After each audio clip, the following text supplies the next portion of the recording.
This is the new VS4-10 Phoenix Portal.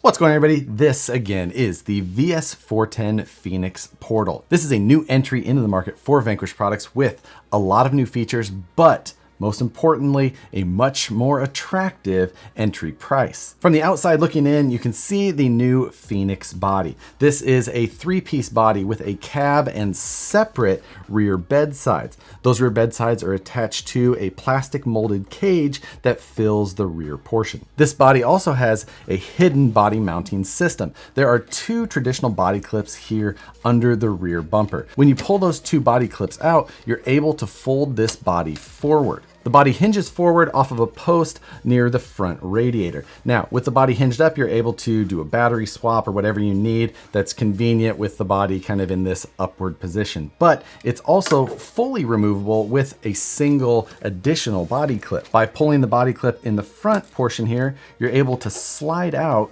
this body retaining pin.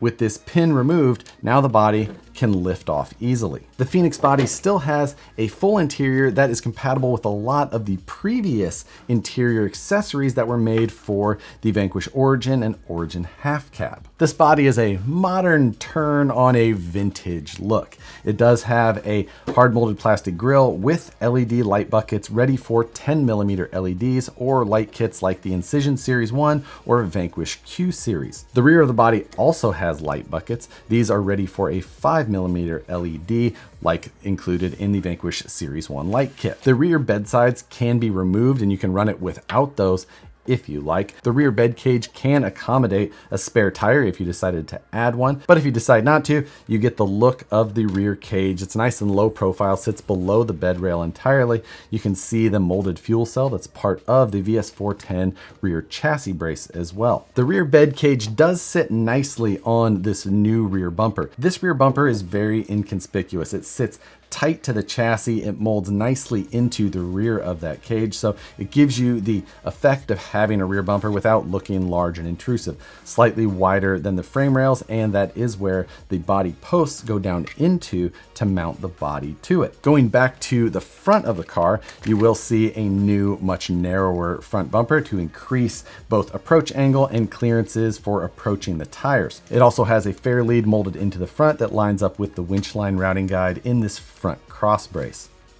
That front cross brace, the same as the VS4-10s that you've seen with the Pro and Ultra, ready for a servo winch, and it's what holds your chassis mounted servo. Other things that are new up front are these hard molded plastic inner fenders. These are nice and narrow, tapering in towards the front to fit the natural lines of the Phoenix body. These molded inner fenders also do have caps that cover rock lighting positions that will be available in the future. The radiator attached to those new molded inner fenders is actually the exact same radiator that you saw in the Origin Limited, Pro, and Ultra. In this case, it was just detailed with silver paint and a blue VP logo, but that, like the body, doesn't come that way. You need to add those details yourself. This body finished in Tamiya PS7, of course, because orange everything. The inner fenders flow back into a new tapered rock slider. These fit behind the body to keep the body nice and rigid. It keeps the body from kind of jostling around too much on the trail. It gives it a nice solid look overall. On the back side of these rock sliders, there are two more body post locations. Now, those are already on the rear cage work. Now, you don't put a body pin in these, but when the body sets down onto the chassis, those key into those positions to increase the rigidity of this body system. And there are also similar posts on the midsection of this rear cage, and those fall down into the previously made body post locations in the rear shock tower. So you have the front pin, this rear rock slider position, rear shock tower, and then the rear bumper.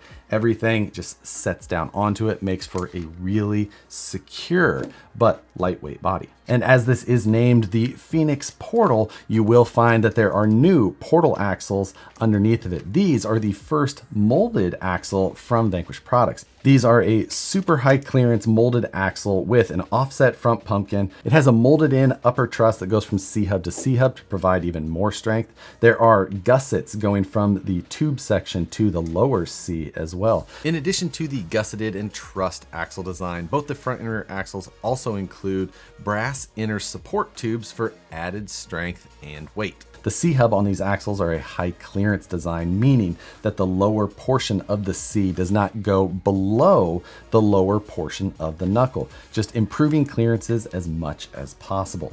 These also use a universal style axle shaft rather than a CV style. This provides you with a steering angle of around 49 degrees. The portal boxes come with a machined 1.4:1 gear set in the portal boxes all around. The new rear axle on this platform is a centered design, also with a molded in upper truss for strength. The rear upper links have two positions for a little bit of suspension geometry adjustment there. It does have the machined oil filler cap still for style and the same machined gear sets in the portal boxes. Ring and pinion on these axles are 6-hole machined ring and pinion gear with a separate 6-bolt spool. The width of these axles is about the same as what came on the VS4-10 Ultra previously, so about the same as you would expect in a trail truck of its kind. The drive shafts on this are also new. We've got machined joints with a plastic molded splined center section. All of the suspension links are machined stainless steel.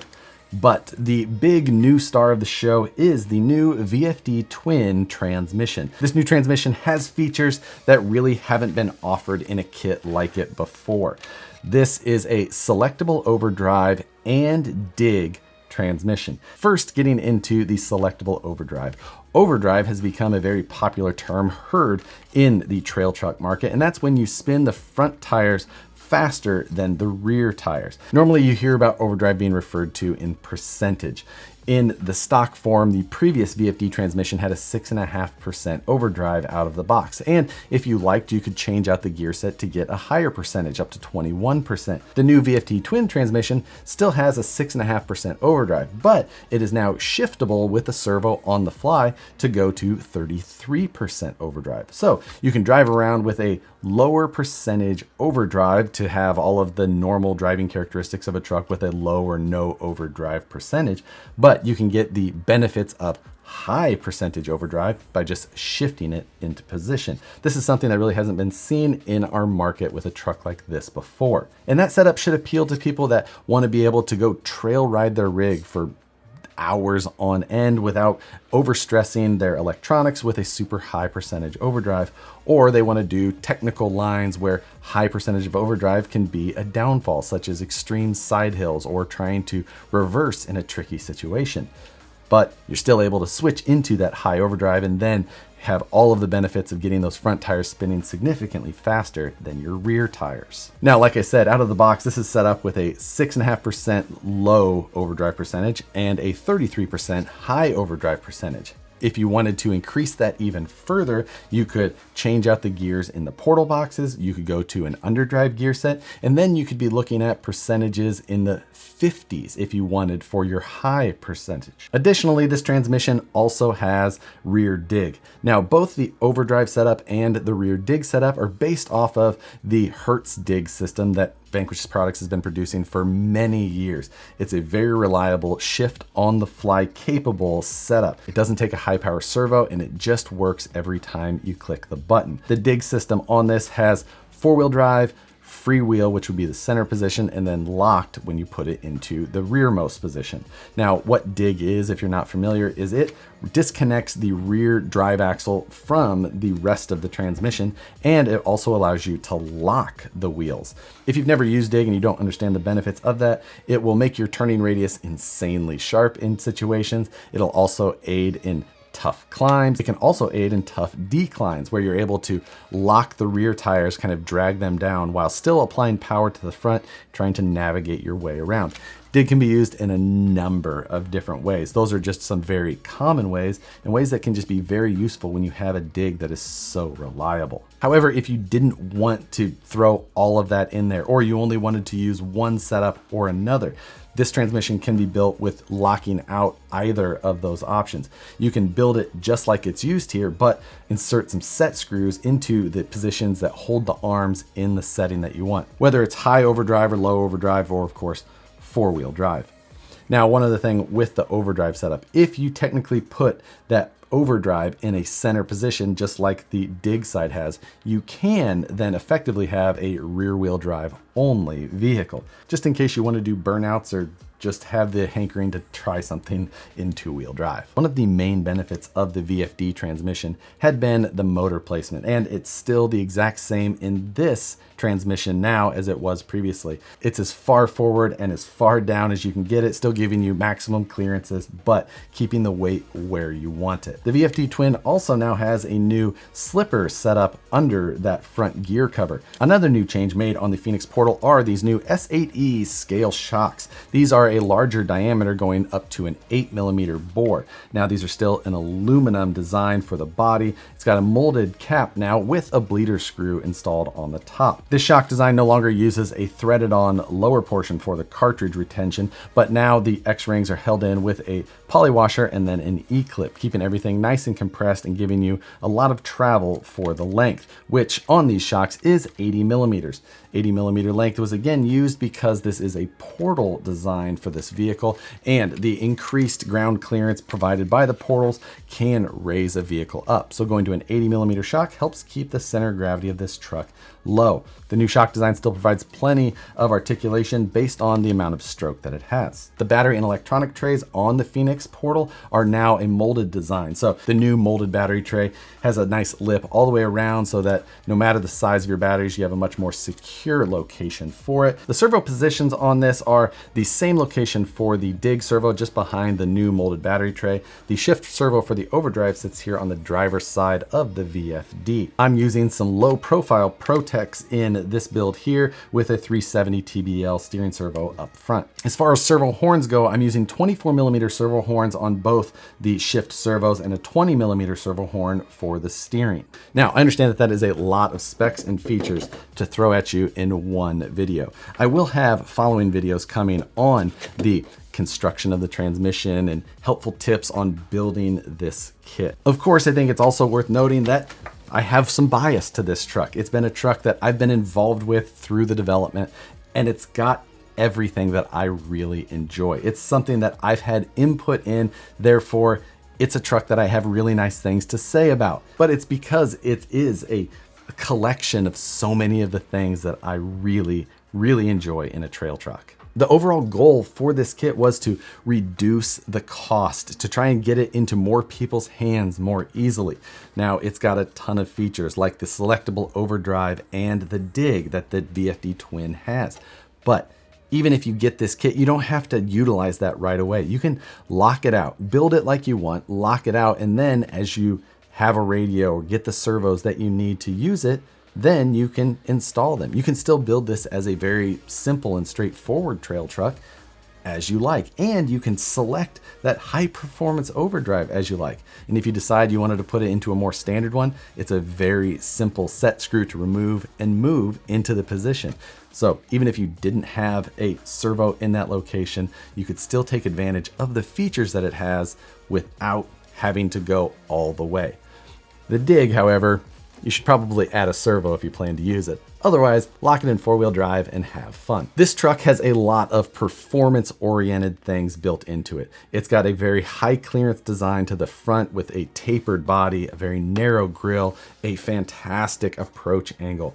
The stock tires that come on this are 4.65 inches. They're the same VXT tires that you've seen used on the previous Vanquish kits.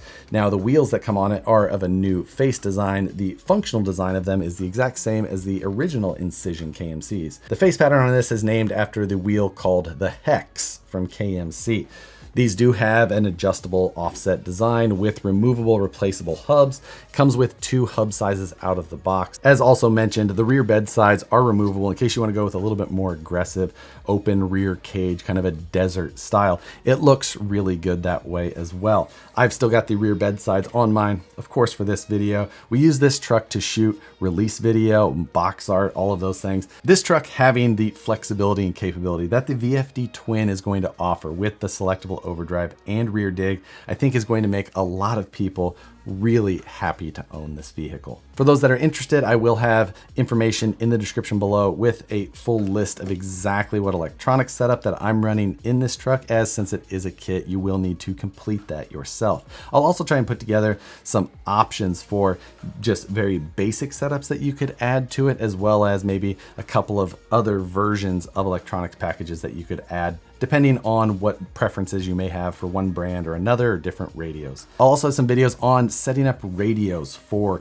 the selectable overdrive and dig, just in case that's not something you've jumped into before. It doesn't have to be that overwhelming. And of course, I'm looking forward to putting videos out showing getting this truck out on the rock, something that I've been working on for many months at this point. But with that, I hope you guys enjoyed this video. If you did, hit the like button, subscribe if you're not already, and hit the notification bell so you see the videos as soon as they get uploaded. Plenty more to come on the Phoenix portal. But thanks again for watching, and we'll see you on the next one.